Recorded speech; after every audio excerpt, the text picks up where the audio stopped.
Café entre amigos, hoje com a convidada Gaulira. Gente, o currículo não é pequeno não. Professora, psicopedagoga clínica, neuropsicopedagoga, mestra em religião e educação, na linha de religião e educação pela Universidade Federal do Rio Grande do Sul, neurocientista clínica, educadora parental, especialista em educação especial, enfim, a gente está aqui com uma pessoa incrível que vai nos ajudar muito a entendermos um pouco sobre patologias, falar sobre família, contexto escolar. Seja muito bem-vinda, Gal, é sempre bom estar com você, conversar com você e te ouvir, porque o conhecimento seu é incrível com os nossos amigos Alessandro e Jander nesse bate-papo de hoje. É um prazer muito grande estar com vocês. Gostaria de agradecer imensamente o convite e, como eu falei aqui no início, reiterar que falar sobre o ser humano, sobre o sujeito, né, que está nesse momento, nesse tempo, nesse espaço, é um grande prazer para mim. E assim, eu louvo a iniciativa de vocês, porque geralmente as pessoas falam de temas muito engessados, sim, mas em qualquer tema que a gente fale, o ser humano habita por trás daquele tema.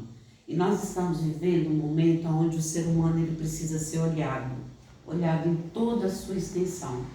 Extensão espiritual, a filosófica, a social, a física, né? E a gente precisa ver o sujeito. E tem uma frase que eu gosto muito de falar para os meus alunos, né? Foram anos trabalhando na universidade, em pós-graduação, dando aula em vários lugares. E sempre quando eu via e percebia um aluno que ele não estava tendo um encaixe, né? Porque a gente quer que todo mundo se encaixe, quando na verdade a gente tem que se desencaixar para encaixar. E quando eu percebia que ele estava incomodado, eu sempre ficava até o final da aula para dizer para ele, olha, eu vejo você, tá? Eu estou te vendo. E talvez o que a gente mais queira nesse momento que a gente está passando é ser visto pelo outro.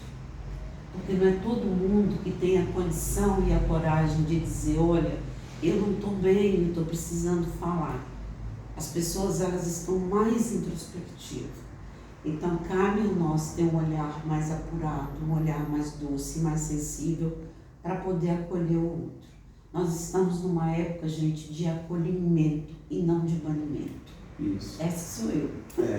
E é muito interessante a sua colocação na atualidade, porque a gente tem hoje muita informação e muito barulho. E com muita informação e muito barulho, geralmente paramos muito pouco para ouvir o outro. Porque já temos muito em rede social, enfim, né, na internet e tal. E a partir daí, parar para escutar e ver que ali existe um mundo interessante, incrível, isso é valiosíssimo. Aí eu queria te fazer uma pergunta sobre esse ser humano, o seguinte. Em relação à sua preferência, criança, jovem e adulto, suas pesquisas, você se direciona mais para infantil, para adolescência, juventude ou para o adulto? Ai, que pergunta maravilhosa, maravilhosa. O que acontece? Eu me interesso pelo ser humano. Sim. Não é? Então, nós temos uma trajetória natural. Nós fomos concebidos através de um coito sexual. Sim. Naquele momento da concepção, nós temos ali duas grandes questões, que é o ovo zigoto que se forma, que é um movimento zigotal, que é um movimento da vida, que é o nosso físico, e nesse momento dessa formação zigotal, nós temos o nascimento do inconsciente. O inconsciente nasce ali junto. O cordão umbilical alimenta o feto, e o que a mãe pensa e vive é a construção psíquica do bebê. E isso é muito importante. Então essa vida, né, esse feto, ele precisa de estímulos de aconchego. Então, para te responder, quando eu pego esse desenvolvimento fetal e vou fazendo o acompanhamento dele, eu não sei te dizer se meu público é mais infantil, adolescente ou uma pessoa que está na fase de uma idade, que eu não gosto de falar de velhice, não existe velhice. Então eu amo todas as fases, porque são as fases que constituem o sujeito. E tem uma coisa muito interessante que eu falo sempre, quando nós levantamos de manhã, nós levantamos muito mais a nossa criança. A gente se espreguiça, a gente começa a pensar no dia, a gente começa a ter as inseguranças, os medos, as alegrias, o que pode dar certo, o que pode dar errado. Isso tudo são pensamentos infantis. Então, eu não classificaria que eu estudo só a criança, eu estudo só o adolescente, eu estudo só o adulto, ou estudo só a pessoa que está na velhice. Eu gosto do ser humano, de tudo, porque está tudo imbricado.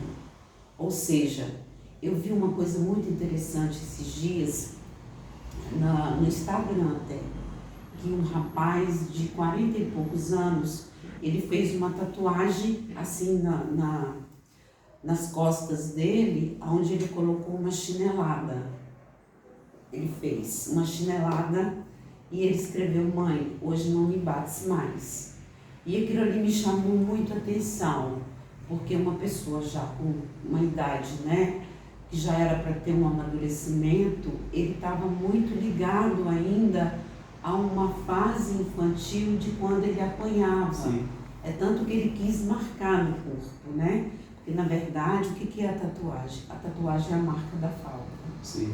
As pessoas acham que é o contrário, mas a tatuagem é a marca da falta. Então, ou seja, quando ele coloca aquela tatuagem de chinelo ali, é porque ele ainda não conseguiu dar conta do que aconteceu na infância dele. Ele tem muitos ferimentos psíquicos por trás daquilo tudo que está ali. Então, respondendo a sua pergunta com bastante elegância, eu sou do todo. Sim. Eu acredito no ser humano como um todo, nas suas fases. Quantas vezes nós estamos tristes no final de um dia de trabalho e a gente precisa chegar em casa, ficar numa posição fetal, entrar debaixo de uma coberta ou ficar num lugarzinho escuro, quando a gente escondido do pai e da mãe para poder não apanhar, para a gente poder se reencontrar enquanto sujeito. Isso. Né? Então, a beleza está justamente aí, não fragmentar o homem, Sim. mas mostrar sim que nós somos um todo e que ao mesmo tempo que nós estamos aqui, nós precisamos fazer um retorno a outros estágios para a gente compreender o que nós passamos hoje. Gal, inicialmente, gostaria de agradecer, tá, pela gentileza do presente, do seu livro. Iremos ler com o maior prazer, né? Tanto eu ganhei, né, quanto o nosso amigo Luciano. Dislexia. Isso. Isso. Depois eu só vou pedir um autógrafo. Só isso que eu vou querer, fazer questão disso. Mas vamos lá. Depois eu quero falar um pouquinho sobre a questão do livro, né, com você, até mesmo para entender um pouco mais sobre a questão do tema. Lógico que nós vamos ler, mas é interessante a gente falar um pouquinho do livro. Quando você chegou a mencionar a questão, né, vamos assim, colocar de uma forma até mais simples. Se fala que uma criança, ela é como se fosse um livro em branco, né? Vai se escrevendo, né, a história de acordo com o meio.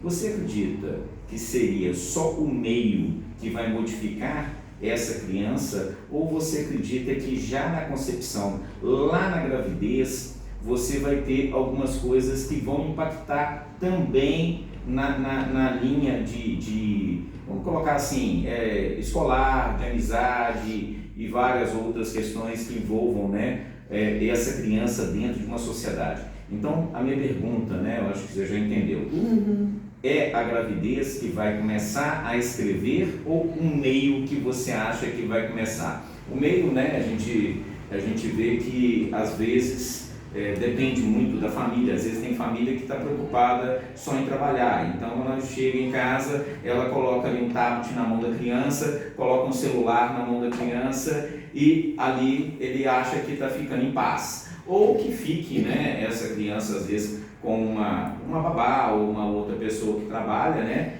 e fica obviamente também em creches e etc. Então as questões, você acha que isso vai se modificando, né, na essência da criança, ou já modificou lá na gravidez? Muito interessante. Eu vou responder a sua pergunta para quem disse que não ia fazer pergunta, porque eu não estava na área. E aí eu falei assim, não, vai perguntar muito, porque é uma conversa que cabe todos nós aqui com um carinho muito grande. Eu vou responder sua pergunta Porque eu sou, na área da psicanálise, né, que eu sou psicanalista também, divanista, eu sou freudiana. E na educação propriamente dita, eu sou vigotskiana. E eu vou responder sua pergunta em cima da teoria do Vygotsky, né?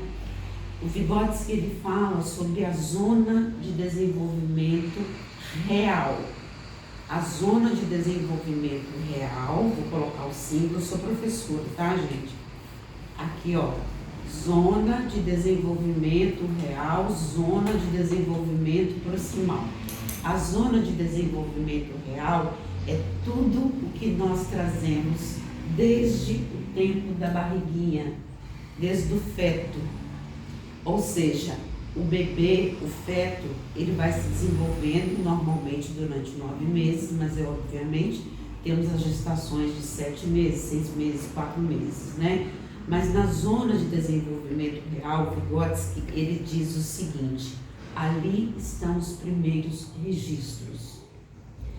A mãe grávida, quando ela está sozinha com o bebê, ela está passando informação dos sentimentos dela para o bebê e falando com ela tudo que está cercando ela. Ou seja, há um diálogo interno lindíssimo entre a mãe e esse bebê. E quando o pai chega, que o pai fala, a criança começa a mexer na barriga. É bem bacana as gestantes perceberem isso. Ela começa a mexer na barriga. Por quê? Porque é uma voz diferente daquela que ela estava escutando. Ou seja, mesmo dentro da barriga, que a gente chama de desenvolvimento fetal, a criança ela vai acumulando registros do que aconteceu com ela. Registros positivos e registros negativos. E uma das coisas que mais me preocupa hoje é a rejeição, tanto materna quanto paterna. É um registro muito forte. Ah, eu não queria ter. Ah, foi camisinha furada. Foi um descuido. Não era para ter acontecido. Esses registros, a criança vai jogando no inconsciente dela.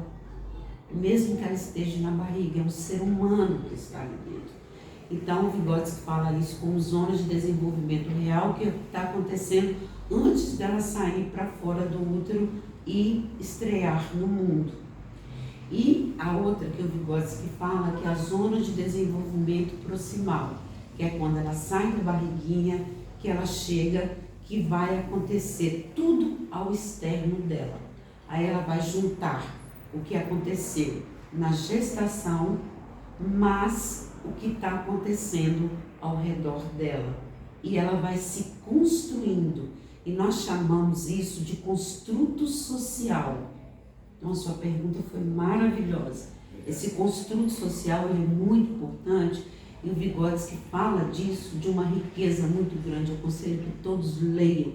Por isso que eu sou vigotskiana, porque eu acredito muito nisso. Vygotsky foi um grande pedagogo, né, teórico, que nós perdemos aos 29 anos de idade. Então, nós somos frutos da nossa época, segundo Sigmund Freud.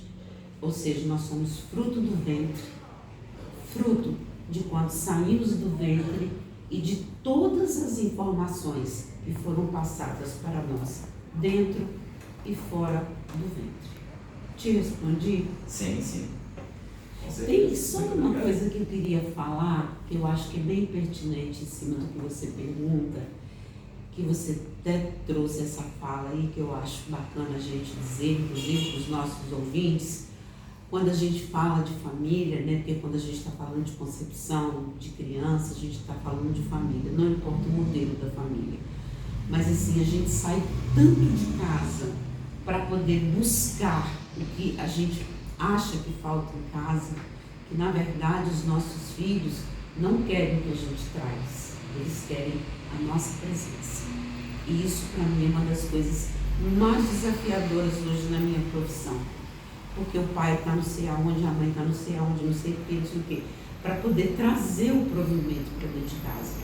A gente sabe que nós precisamos prover nossas famílias, homens, mulheres, todos nós, mas nós temos que entender que nós temos um limite para tudo, porque muitas vezes vamos buscar fora para trazer para casa E o pivô central é a nossa presença junto com os nossos filhos, numa qualidade de relação que seja bem favorável, bem positiva, bem honesta, para que a gente construa um sujeito de caráter. Desculpa aí, pode ir lá, só para encerrar o ponto. Aproveitando o gancho da fala, a importância da presença, digamos, né, que o pai sai de casa para trabalhar, e ele resolve chegar em casa e dar um livro para o filho. Só que o filho não sabe ler, né? E ele não sabia que o filho não sabia ler. E a partir daí, ele pergunta: filho, lê o livro? E o filho não fala nada, né? E aí tem a dislexia, né? Para a gente poder, até você falar um pouquinho do livro para a gente, a importância da presença da família, do pai e da mãe, para entender como é que está essa criança, como é que ela está se desenvolvendo, né? Quais são as dificuldades dela. Porque se a gente não conhece o filho, o que entregar a ele? Justamente. E tem uma coisa bem antagônica aí que eu gosto do que você diz, que é o seguinte: o que eu percebo hoje, né, são 43 anos de profissão que eu tenho, né? Hoje eu tenho 60 anos. O que acontece? Eu percebo que as crianças verbais que falam, né, aí depende do etarismo, se tem patologias ou não, elas conhecem muito mais o pai e a mãe do que o pai e a mãe a conhecem. Sim. Isso é um grande desafio, porque a criança, ela é uma esponja. Sim. Ela está nesse nível de percepção. Então, por exemplo, quando eu estou fazendo anamnese com os pais no meu consultório, e eu sempre deixo a criança junto, e vou fazendo as perguntas, e eu falo para a criança: olha, você vai ficar aqui brincando nesse espaço, eu vou sentar aqui com o seu pai e com a sua mãe, e eles, nós vamos falar de você, e você pode escutar. Sim. A criança, ela nem brinca, porque ela quer saber o que está falando dela. Ou ela disfarça que está brincando, mas ela fica ali. Então eu gosto, claro que eu tenho um momento sozinho com o pai e com a mãe, sim.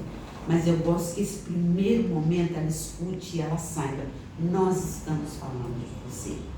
Ela precisa estar inteirada de onde ela está. Qual que é o local que ela está dentro da vida dos pais. E isso é muito importante. Então, o pai saindo para trabalhar: olha, você sabe onde o papai trabalha? Você sabe onde é que a mamãe trabalha? Tá, eu vou estar lá trabalhando porque eu faço isso. A mesma coisa. E nós estamos acostumados simplesmente a sair de casa, dar um beijo e dizer tchau, até mais tarde.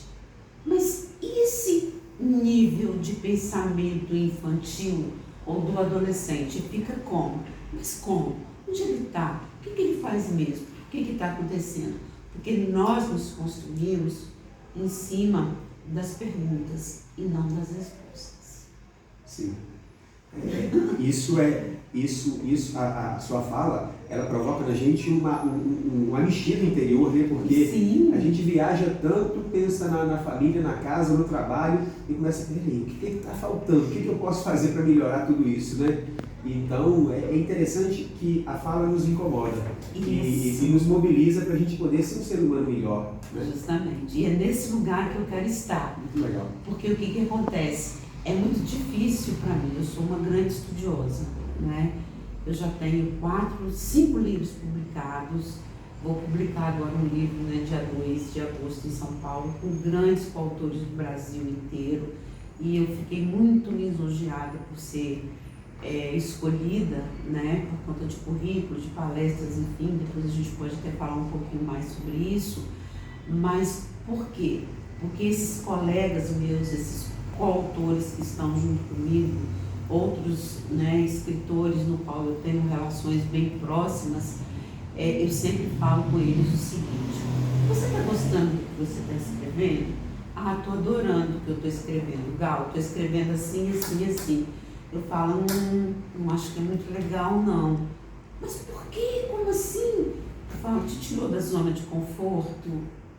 Não, eu estou escrevendo em cima daquilo que eu acredito que eu sei.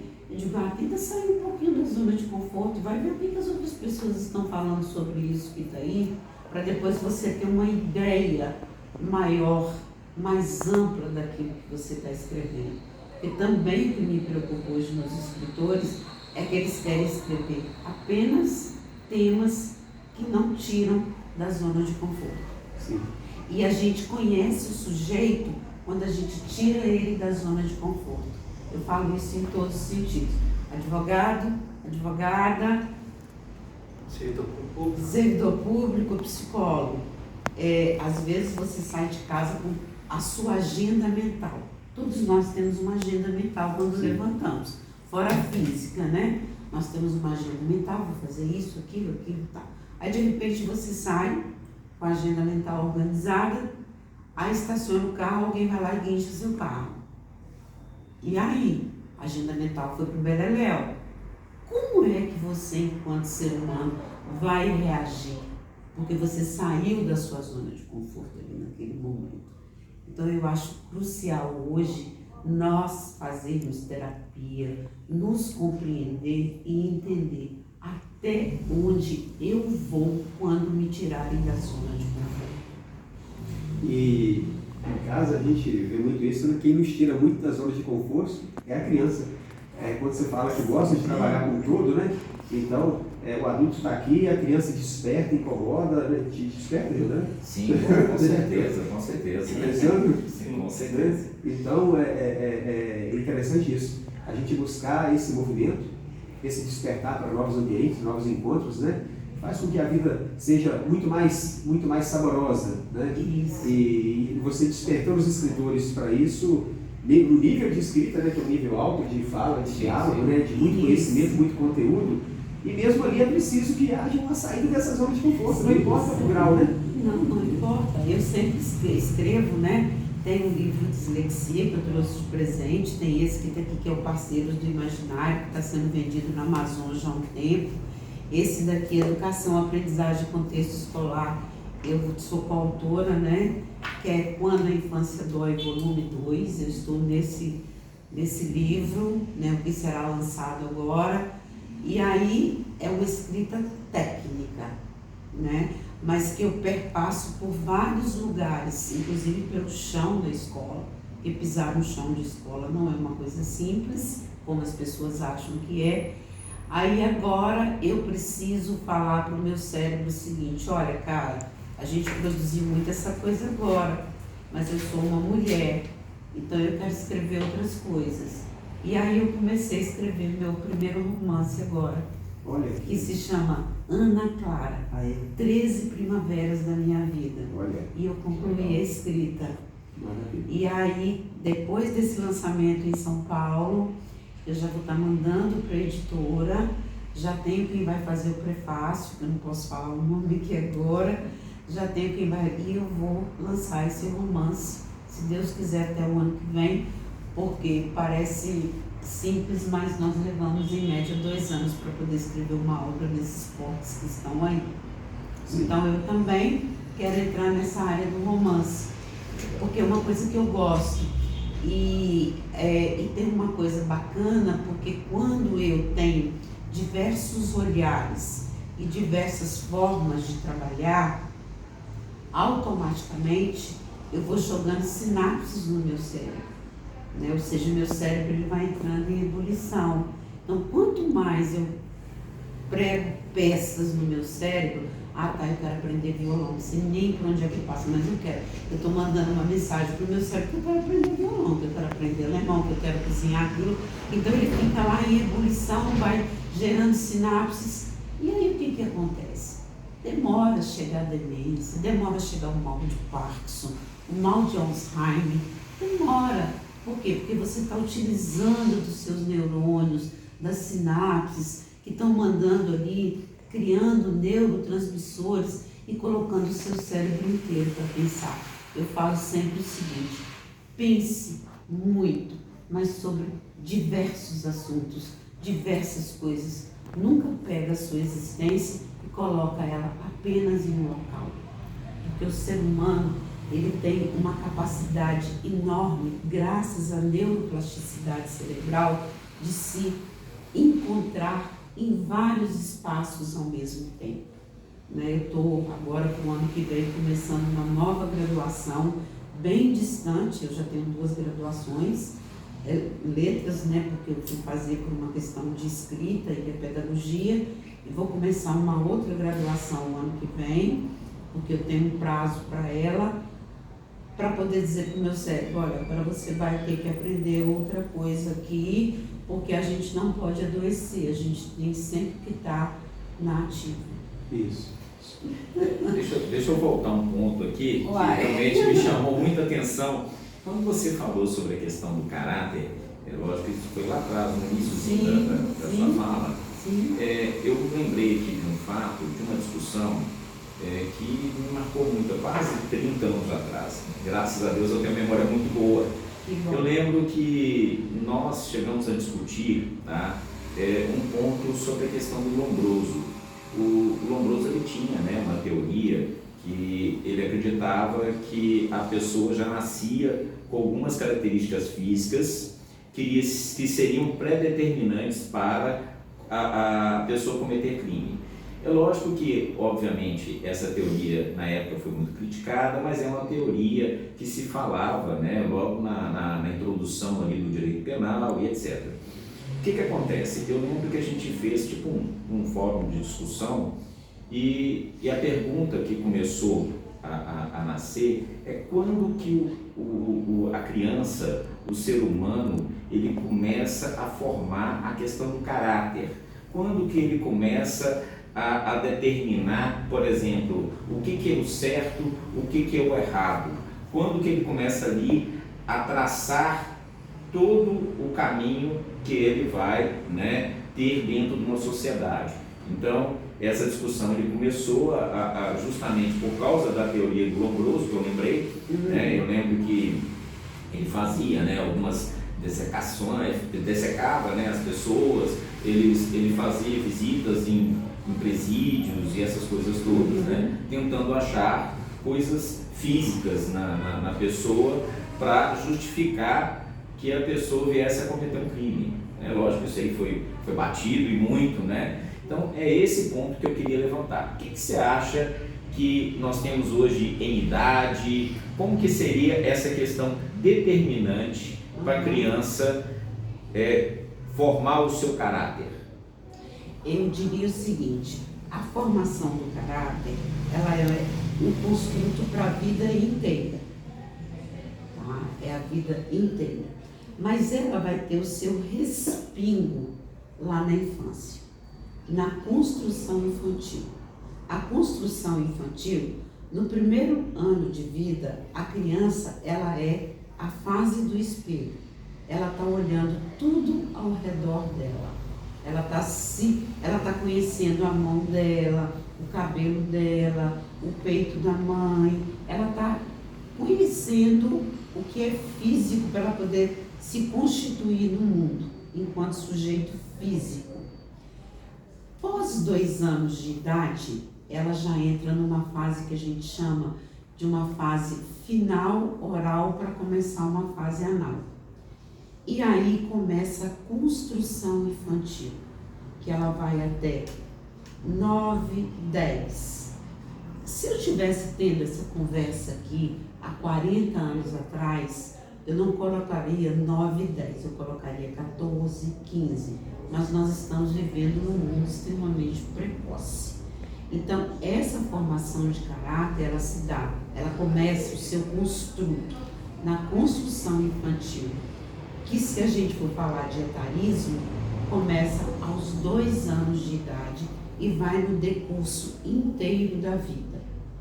Isso daí de uma forma normal, entre aspas, porque a normalidade não existe. Agora, o ponto auge, qual que é o auge dessa formação? Se dá no início da adolescência. Se eu estivesse falando alguns anos atrás também, eu falaria puberdade, mas nós não temos mais puberdade hoje. A criança já sai do ser criança para a pré-adolescência. Então, eu te responderia que, a partir dos 2 anos de idade, esse caráter ele começa a se formar, né, e vai se construindo na vida adulta. Porque a partir dos 2 anos de idade, a criança ela passa a ser uma grande esponja. E por ela ser uma esponja, ela vai jogando no inconsciente dela o que nós chamamos de registros. Então, o que acontece com ela, o que acontece com a família dela, onde foi que doeu, aonde ela foi abusada, onde ela não foi abusada, como ela foi construída.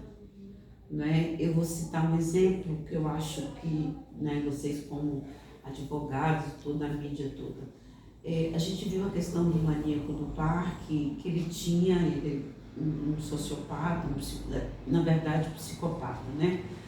Ele matava mulheres, né? E eu não sei se vocês viram o filme, teve até o filme dele agora aí, enfim, uma série de coisas, mas assim, eu participei de uma discussão muito grande desse caso, porque essa formação do caráter dele foi uma formação muito voltada na dor e na ausência. Então, assim, principalmente paterna. E a mãe dele não era suficientemente boa para ele, porque nesse caso tem muitas particularidades que me chamaram muito atenção, enquanto estudiosa apenas, né? Dele esperar o pai, a pessoa que o colocou no mundo, depois o padrasto, sair, né? E ele ficar vigiando, sair para a mãe receber outras pessoas, tudo isso foram muito marcantes em cima daquele caráter para ele poder escolher, né, o tipo de vítima, que seriam mulheres, né, um certo biotipo, para ter uma relação sexual e matar, né, e ter aquela sensação de que isso daqui passou, se foi, sem ter consciência nenhuma do que é humano. Porque tanto o sociopata quanto o psicopata, eles não têm essa consciência do caráter, né? Eles vivem sobre o livre estar no prazer direto. Não sei se te respondi. Respondeu sim, com certeza. E a gente, quando fala desses problemas que existem, né, em relação a transtornos, né, a patologias, enfim, mas tem outro lado também que é interessante, daquela criança que ela vai além daquilo que a gente chamaria, que a gente não poderia destacar que é o normal, mas então a gente chamaria daquilo que nós esperamos, os superdotados, digamos, né? Sim. E para você, como é que lidar com uma criança que chega numa escola com uma superdotação? Como é que você vê esse tipo de desafio? A criança superdotada, é bom a gente deixar claro, por exemplo, se eu falar de autismo, eu vou encontrar autismo nível 1, 2, que tem o quadro do espectro, mas que pode ser superdotado. Eu tenho um paciente que é autista e superdotado. Ele sabe tudo muito mais do que eu, né? Ele conhece todos os países, capitais do mundo, ele sabe tudo. E quando eu vou fazer, né, o trabalho com ele, quando a gente está no setting, lá dentro do consultório, ele às vezes me dá show. Ele vira para mim e fala assim: mas você não sabia disso? Você é muito mais velha do que eu, você tem que saber disso. Eu falo, mas eu não tenho nível de raciocínio que você tem, você é muito inteligente. Então, assim, é uma coisa muito interessante que hoje a gente está com muitas crianças superdotadas, né? A mídia está mostrando isso que está aí o tempo todo. Só que a gente sabe o ser superdotado aqui, nesse momento, e o que ele gosta, quais são as habilidades, porque ele vai escolher habilidades, mesmo sendo superdotado. Ele vai escolher habilidades. Ele tem algum tipo de inteligência múltipla, que é de Gardner, né? Ele tem inteligências múltiplas a mais. O que a gente precisa analisar é que, ao mesmo tempo que ele é superdotado, que ele gosta daquele tipo de conteúdo, ele vai se desinteressar também, porque ele vai esgotar aquela fonte e aí ele vai buscar uma outra fonte. Então, trabalhar o superdotado, ele está dentro da educação especial, ele é amparado pela Constituição, Sim. Ele é amparado pela 939496, né? Porque é um tipo de educação especial também. Ele precisa ser acolhido como todas as outras crianças que têm patologias invasivas ou não. Porque ele tem um tempo muito curto, Jussiano, de interesse por aquele objeto. Sim. Aí ele faz o que a gente chama de deslocamento. E ele vai sobrevivendo em cima desses deslocamentos aí. Então, a gente precisa ter um olhar muito apurado, muito cuidadoso também, para pegar uma criança superdotada, não deixar ela apenas com um foco único e dizer, olha, você aprendeu piano, bem, você fez mestrado, você entrou na faculdade de medicina aos 13, 14 anos, mas que tal a gente fazer culinária? Sim. Que tal a gente cuidar de cavalos? Que tal a gente fazer? Então, quando eu falo dos superdotados, que eu adoro falar sobre eles, né, porque eu tenho muitos, eu digo sempre o seguinte, nós precisamos trabalhar com ele deslocando a fixação e o objeto. Porque quando você sabe muito, quando você tem um coeficiente intelectual alto demais, independente, né, do que seja a patologia ou não, vai chegar um momento e muito rápido, aprende-se rápido, desinteressa-se rápido. Então é preciso que a gente tenha um olhar múltiplo para poder estar fazendo as trocas de objeto, para ele poder seguir e chegar lá na frente, na fase adulta, e saber, realmente eu gosto mesmo disso daqui. Aprender é muito, faz com que a vida seja muito mais saborosa, né? Como os bons vinhos, né, Alessandro? Que você conhece também. Com certeza. Então, a importância dessa nossa conversa, o quanto ela nos enriquece, porque traz para a gente, dentro de uma casa, uma inquietude em relação a saber que aquela criança que está ali crescendo, que se torna um jovem, um adulto, ele precisa sempre ser observado, ser escutado e ser estimulado, justamente nesse isso. processo de vida. E assim, é bacana a gente entender que nós vamos precisar fazer um retorno muito grande, né? A inteligência artificial está aí, a mídia está aí, o celular está aí. Olha aqui a gente conversando só com a minha amiga Natália ali com o celular na mão. As coisas ficaram muito simples, né? Há um tempo atrás, quando a gente ia na entrevista, tinha que botar, não sei o que, as coisas mudaram. Então o mundo está numa velocidade muito grande. E todas as vezes que a gente tem algo que está indo numa direção muito rápida, é necessário que a gente pare e pense, epa, por que está indo tão rápido? Bom, se está indo todo mundo para a inteligência artificial, se está indo todo mundo correndo atrás da tecnologia, deixa eu parar aqui um pouquinho e brincar de carrinho de polimã, brincar de barquinho, brincar de bola, de pique, de não sei o quê, porque senão daqui a pouco ninguém mais vai ter consciência corporal. Eu não vou saber do meu corpo. Sim. Porque o meu corpo ele vai ficar só a mão para pegar meu celular, ali olhando a tela, e eu vou esquecer até do meu dedão do pé. Como assim? Ele é super importante para eu jogar a bola. Sim. Né? Então, até essa consciência corporal ela precisa ser trabalhada. E o mundo é tão belo, né? As estrelas do céu, a chuva, As o vento, quatro as estações. quatro estações. Né? Então a gente agora de blusa se protegendo do inverno, enfim, se protegendo não, mas curtindo o inverno, né? Porque sim. Seria se proteger nesse sentido. Sim, Né? e assim, a coisa está tão rápida que daqui a pouco a cidade está linda, está toda cor-de-rosa. Sim.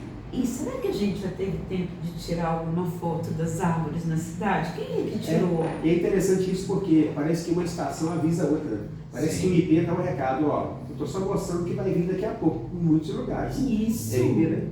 É aquele IP. IP amarelo. IP amarelo. Então, ser especialista no meio ambiente, né? Conhece muito. IP amarelo, cai todas as folhas e fica as flores, né? Só flores.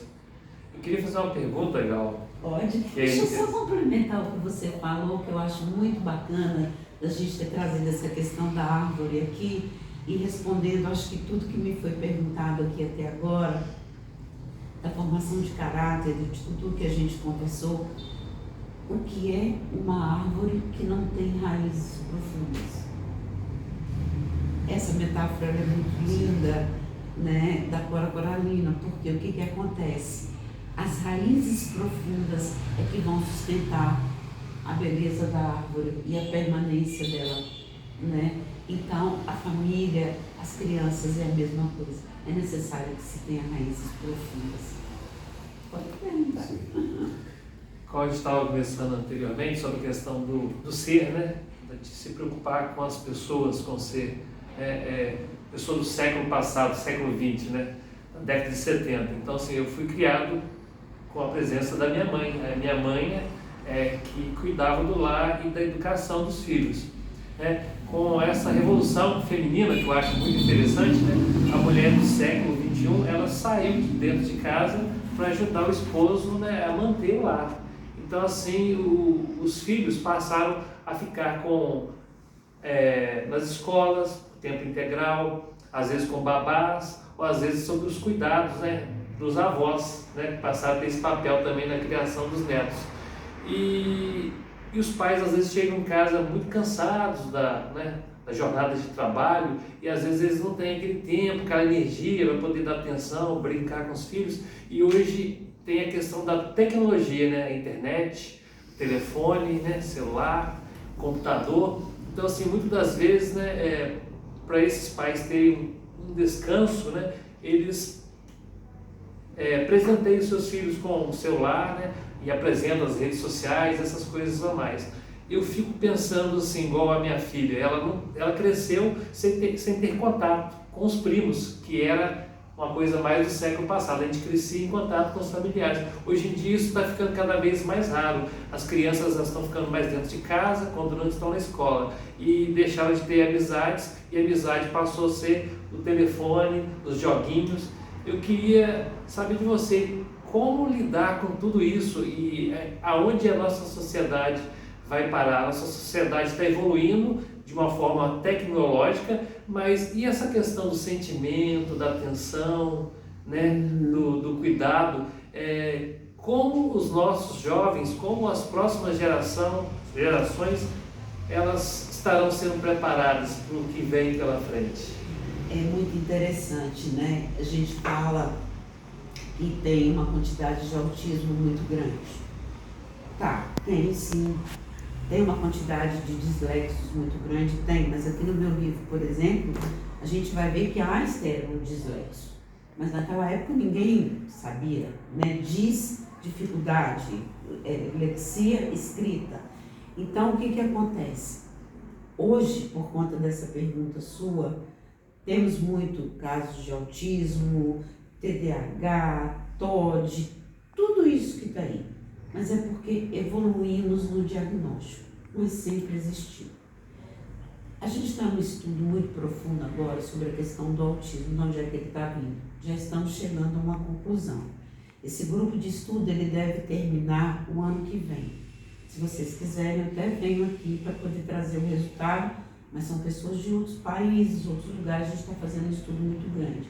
O que está apontando agora para a questão do autismo é a questão do intestino feminino, de um estresse intestinal. Mas isso não é um fato concreto, porque nós estamos num grupo de estudo. Eu acho que grupo de estudo é uma coisa que deveria ter em todos os lugares, e a gente infelizmente não tem. Mas, por que eu trago isso antes de responder a sua pergunta? Nós temos hoje muito mais suicídio do que autismo. A gente teve aqui uns 3 meses atrás em Carangola, que só em uma semana, acho que foram 2 ou 3. O que traz, né, tudo isso? O que isso tem como base? A solidão. Solitude é uma coisa, solitude é uma escolha. A solidão é você não conseguir interagir com pessoas, não conseguir interagir com o mundo e não conseguir interagir com suas faltas, com aquilo que você projetou para si e você não conseguiu dar conta disso. O que a gente pode fazer? Ver explosão imobiliária, por quê? Porque está todo mundo morando sozinho, né? Claro, todo mundo está morando sozinho, porque nós somos acostumados nesse século a morar sozinhos, né? Por exemplo, meu filho mora sozinho na Alemanha, minha filha mora sozinha na Bahia, eu fico aqui num apartamento enorme, meu marido fica na fazenda, mas nós somos uma família nuclear. E aí o que acontece? Tudo isso que está aí vai gerar uma solidão muito grande. E quando você entra no processo da solidão, você passa a não se reconhecer mais. E aí, claro que as patologias e as comorbidades vão chegar. O que a gente faz com tudo isso que você me perguntou?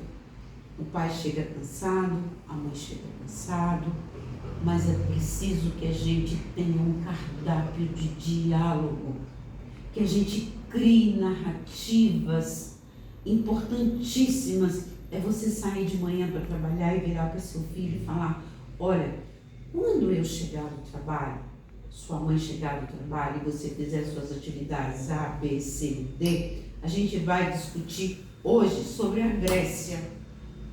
Olha que bacana! E o menino vai ficar: mas onde é que eu vou ver isso? Você já deixa algo preparado para ele poder. Se ele sabe ler, ele vai ler alguma coisa sobre a Grécia. Se ele não sabe ler, ele vai ver figuras.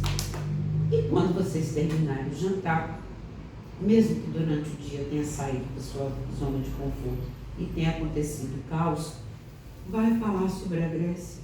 Eu estou citando a Grécia apenas como exemplo, mas pode ser sobre tudo. Porque o que acontece? Nós não temos como fugir das telas, nós não temos como fugir do trabalho, mas nós podemos ter uma vida de qualidade se a gente tiver o valor educacional de compreender os sentimentos e as ações que devem ser imputadas na família para que as pessoas não entrem num processo de solidão e de não se auto-entender a ponto de querer se deslocar do mundo. Porque, na verdade, tem uma particularidade que eu gosto sempre de falar sobre a questão suicida, que é a seguinte: o suicida, ele não se mata, ele entrega a vida dele para poder ferir a outra pessoa. Porque quando ele morre, porque ele já não está existindo mais, ele quer deixar aquela pessoa com uma culpa por não ter olhado para ele. Essa afirmativa, essa proposição, né, ela nos toca muito, porque a importância da gente ter essa percepção do outro, olhar o outro, cuidar do outro, seja em casa, na rua, no trabalho. Isso. E também a gente se abrir a esse cuidado para que o outro também possa, de alguma forma, cuidar da gente, no sentido de olhar, né, de falar. E aí eu aproveito essa questão do cuidado para perguntar o seguinte: como é que a gente encontra a Galo Lira? Eu quero levar minha família para fazer para ter uma conversa, para ser atendida. E... A Galo Lira, hoje eu estou aqui no Shopping Carangola, no 5º andar, no Otis Instituto. Sim. Sou eu e mais 5 psicólogos, né? Nós trabalhamos lá, eu tenho a minha empresa já há alguns anos, que é o Otis Instituto, aqui no 5º andar. E estou na Oficina do Saber também, 2 vezes por semana. E estou no meu Instagram, estou aqui na rua, estou com os meus amigos, estou muito aberta. Quando a Natália ligou: você vai lá falar? Vou. Se for para falar do sujeito, eu vou. Agora o meu consultório hoje eu estou um pouco mais restrita a nível de agenda. Sim. Por conta de lançamento de livro, de novas escritas, por conta do trabalho na Oficina do Saber, que é uma coisa que eu acredito muito, porque é uma escola lúdica que trabalha com a questão da aprendizagem de uma forma fantástica. Eu fico no lugar que eu acredito. Então eu diria que a Gal a gente encontra com facilidade, sim. Só não encontra quem não quer. E tem um telefone, número de telefone de contato? Tem sim. É o 32, né? 99926 1717. 99926 1717. E não vou perder a oportunidade, aproveitar essa oportunidade, essa pessoa incrível, ser humano incrível, que tanto faz bem, né, à humanidade. E a gente quer te agradecer demais por ter vindo, por este bate-papo. A gente vai deixar também logo abaixo os livros que a Gal já publicou, né, para você poder também adquirir e saborear esse grande conhecimento. Só gratidão por hoje, né? Com certeza. Agora eu queria levantar só um último ponto, já que, só para encerrar mesmo, só que isso aqui ficou realmente martelando aqui. O que acontece? Quando ela falou em estímulo, tá? É um ponto que às vezes eu me preocupo muito, eu vou falar por quê. Dizem que tem alguns estudos, né, com algumas teorias, que o excesso de estímulo em criança acaba, né, provocando várias consequências, síndrome do pensamento acelerado e outras mais. Então, o que acontece? Eu lembro quando eu era criança, minha mãe tinha muita preocupação com essa questão de estímulo. Então, eu montava inúmeros quebra-cabeças, ela trazia vários jogos, né, para a gente trabalhar. Eu trabalhava isso junto com ela para trazer a questão do estímulo. E hoje a dona Wanda, né, é educadora, né? Isso, então, educadora também. Facilitadora de estímulo. Com certeza. Né? Então ela tinha, né, esses métodos, e ela trabalhava com isso, então não deixava também de trabalhar isso comigo. E hoje o que eu faço? Hoje eu jogo xadrez com meu filho, eu monto quebra-cabeça. O primeiro a gente montou um quebra-cabeça grande, colocou no quadro, jogamos dama, né? E eu estou, assim, cada vez mais tentando trabalhar essa parte de estímulo. Mas a gente fica, às vezes, receoso com a questão do excesso, né? Você acha também que existe um prejuízo com relação a esse excesso? É o último, que senão se deixar aqui a gente fica até amanhã conversando, porque, né, assunto não falta, né? Mas o que estou aproveitando, assim, isso aí é uma dúvida pessoal, né? Algo que eu quero te perguntar isso para usar também com relação ao meu filho, né? Aos meus filhos, né? É muito legal. Vou responder sim, com todo prazer. Existem dois tipos de estímulo. O estímulo que é canalizado para o aprender algo técnico-científico e o estímulo que é o da ludicidade, o da brincadeira. Então, o que seria interessante? Montar um quebra-cabeça que tenha um fundo para poder se discutir algo relacionado a conhecimento e uma bola do lado para depois ir brincar. Infelizmente isso eu não faço, não. Eu só para brincar.